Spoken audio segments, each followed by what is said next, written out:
I'm John Zimmerman. I'm happy to be presenting work done in collaboration with Aaron Steinfeld, Anthony Tomasic, and Oscar Romero.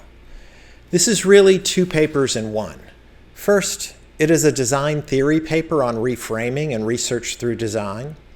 Second, it's an accessibility paper about improving access to web tables. Design theorists have talked at great length about reframing as core to design thinking.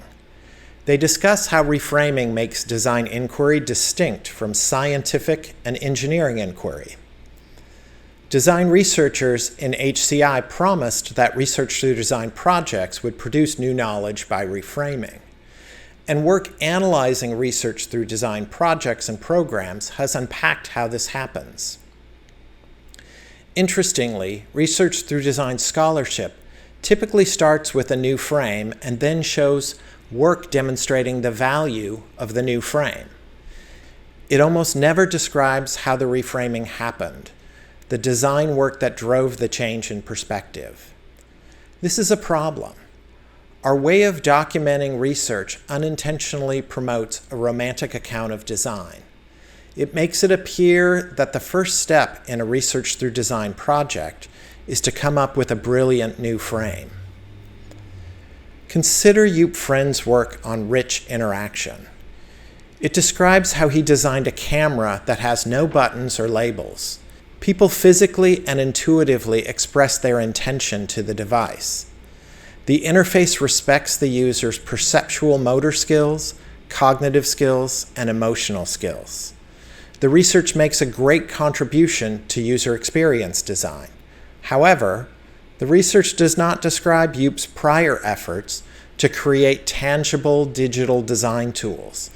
It was his frustration with this challenge that led him to reframe, to shift the goal from tools for designers to interfaces for consumers.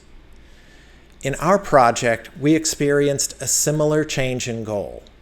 We were working to make web tables more accessible. Over the course of 3 design experiments, we reframed, shifting the goal from fixing web tables to advocating for a conversational internet. Our paper describes this work and details how the reframing unfolded. In Design Experiment 1, we assessed a new tool meant to make it easier for people who use a screen reader to answer questions about a table's content. One participant challenged our solution. They asked why they had to navigate. Why couldn't they just ask the table questions? This shifted our focus. Maybe we should make web tables people can interrogate conversationally. In Design Experiment 2, we tested conversational agents to see how well they could answer questions when the answer could be found in a web table. The agents performed quite well. This shifted our focus farther. Maybe people should just ask conversational agents questions instead of navigating the web. In Design Experiment 3, we deployed Google Homes to people who use screen readers.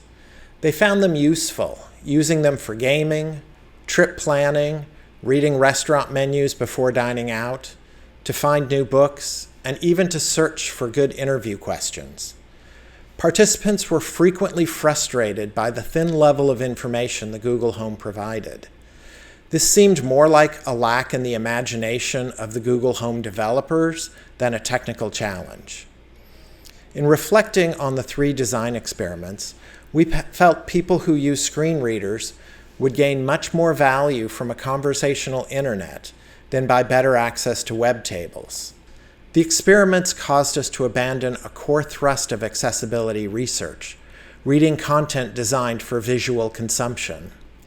It drove us to imagine an internet full of content designed for audio consumption and apps designed for conversational interaction. Coming back to research through design, our experience with this project forced us to recognize and address the fact that research through design scholarship curates out the design work that leads to reframing. While design theorists promote reframing as a core design thinking contribution, our conventions in documenting cases unintentionally hides this work, and it promotes a romantic account of design. We encourage research through design researchers to document and share the work they do that leads to reframing, in addition to describing the work that follows. We hope that collectively, our community can build a corpus of many cases, offering new insights on how reframing in research through design produces valuable new knowledge.